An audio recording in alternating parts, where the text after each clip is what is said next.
নমস্কার বন্ধুরা, শ্রাবন্তীর কিচেনে সকলকে স্বাগত জানাচ্ছি। বন্ধুরা, আজ আমি চলে এসেছি উচ্ছের একটি রেসিপি নিয়ে।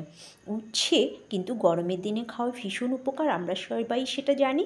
কিন্তু অনেকেই আছেন যারা উচ্ছের কথা শুনলে একটু নাক কুচকায়, বিশেষ করে বাচ্চারা তো খেতেই চায় না। আমি বলবো একবার এভাবে উচ্ছেটা রান্না করে নিন, তাহলে দেখবেন এই উচ্ছে দিয়ে এক থালা ভাত গরমের দিনে কোনো ব্যাপারই না, একদম নিশ্চিন্তে খেয়ে নিতে পারবেন, একটুও তেতো লাগবে না।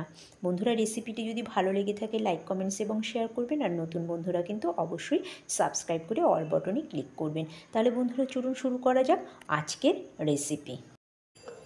আমি উচ্ছে এভাবে সরু সরু লম্বা করে কেটে নিয়ে বেশ ভালো করে 2-3 বার জলে ধুয়ে নিয়েছি। এবার এর মধ্যে দিয়ে দিচ্ছি হলুদ আর দিয়ে দিচ্ছি স্বাদ মতো লবণ। হলুদ আর লবণটাকে আমি একটু ঝাঁকিয়ে ঝাঁকিয়ে খুব ভালো করে মিশিয়ে নিচ্ছি। লবণ আর হলুদ ভালো করে মিশিয়ে নিয়ে আমি রেখে দেব 10 মিনিট, ঢেকে রেখে দেব। অপরদিকে আমি একটা কড়াই নিয়ে নিয়েছি আর তার মধ্যে দিয়ে দিচ্ছি সর্ষের তেল। এই রান্নাটা কিন্তু অবশ্যই সর্ষের তেলেই করতে হবে। দিয়ে দিচ্ছি গোটা সর্ষে, তেলটা গরম হলে দিতে হবে। আর দিয়ে দেবো 2 শুকনো লঙ্কা ভেঙে। শুকনো লঙ্কা আর সর্ষেটা যতক্ষণ ভাজা হচ্ছে বা একটা হালকা ফ্লেভার বেরোবে, ততক্ষণ দেখো যে উচ্ছেটা নুন হলুদ মেখে রেখেছিলাম কতটা জল ছেড়েছে।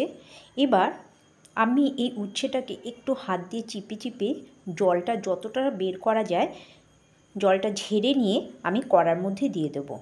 আর যে জলটা রয়ে যাচ্ছে সেই জলটা কিন্তু আমি ইউজ করব না রান্নাতে, তাহলে তেতোটা কম লাগবে। উচ্ছেটাকে এবার ভালো করে নাড়াচাড়া করতে হবে বেশ কিছুক্ষণ ধরে। নাড়াচাড়া করতে করতে উচ্ছেটা কিন্তু অনেকটাই নরম হয়ে যায় আর হালকা লাল ভাব চলে আসবে। দেখো উচ্ছেটা অনেকটাই আমার লালচে লালচে হয়ে গেছে আর হাফ সেদ্ধ অনেক হয়ে গেছে, পুরো সেদ্ধ হয়নি। এবার আমি উচ্ছেটাকে তুলে নেব। উচ্ছেটা তোলা হয়ে গেলে এবার কড়াইতে আমি আবার কিছুটা সর্ষের তেল অ্যাড করব। তেলটা গরম হয়ে গেলে এবার এর মধ্যে দিয়ে দিচ্ছি কুচি কুচি করে কেটে রাখা রসুন আর চিড়ে রাখা কাঁচা লঙ্কা। আমি 2 কাঁচা লঙ্কা চিড়ে রেখেছি, সেটাই দিয়ে দেবো। রসুনটা থেকে যতক্ষণ না হালকা ফ্লেভার আসছে আমি ভেজে নেব। আর তারপর একটা বড় সাইজের পেঁয়াজ দিয়ে দিচ্ছি কুচি করে কেটে রাখা, একদম কুচি কুচি করে কেটে নেবেন। পেঁয়াজটা একটু নেড়ে চেড়ে নিতে হবে, আর পেঁয়াজটা যাতে তাড়াতাড়ি নরম হয়ে যায় তার জন্য আমি এর মধ্যে দিয়ে দেব লবণ। উচ্ছে কিন্তু লবণ ম্যাক্সিমামটাই বেরিয়ে গেছে আমরা যখন চিপে চিপে জলটা দিয়েছি। লবণ দিয়ে নাড়াচাড়া করলে পেঁয়াজটা তাড়াতাড়ি নরম হয়ে যাবে। এবার দিয়ে দেব একটু লম্বা লম্বা করে কেটে রাখা আলু আর হলুদ গুঁড়ো। সব কিছু ভালো করে মিশিয়ে নিয়ে আমি একটু ঢেকে দেব যাতে আলুটা সেদ্ধ হয়ে যায়।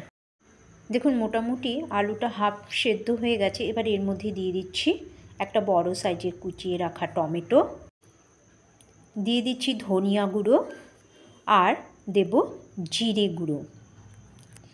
তার সাথে দিয়ে দিচ্ছি সামান্য কাশ্মীরি রেড চিলি পাউডার, এটা আপনারা চাইলে অ্যাভয়েড করতে পারেন। এবার টোটাল ব্যাপারটা আমি ভালো করে মিশিয়ে নেব।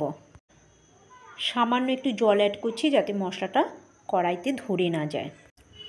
এবার সামান্য চিনি দিচ্ছি, দিয়ে আবার নেড়ে চেড়ে মিশিয়ে নেব। যে সামান্য জলটা অ্যাড করেছিলাম দেখুন টেনে গেছে, মশলাটা ভালো করে কষানো হয়ে গেছে। এবার আমি ভেজে রাখা উচ্ছেটা এর মধ্যে দিয়ে দিচ্ছি। উচ্ছেটা দিয়ে 2 থেকে 3 মিনিট খুব ভালো করে নেড়ে চেড়ে রান্না করতে হবে, যাতে উচ্ছে আর আলুটা যতটুকু সিদ্ধ হতে বাকি আছে সেটাও যেন হয়ে যায়, মশলাটা ভালো করে মিশে যায়।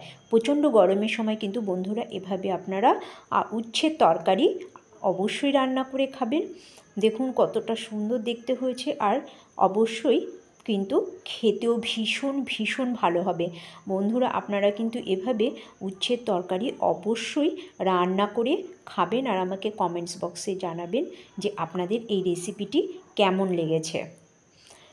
বন্ধুরা আজকে তাহলে এ পর্যন্তই, দেখা হবে পরের কোনো রেসিপিতে। ততদিন পর্যন্ত আপনারা আমার সঙ্গে থাকুন, আমার সমস্ত রেসিপিগুলো দেখতে থাকুন, লাইক কমেন্টস করতে থাকুন।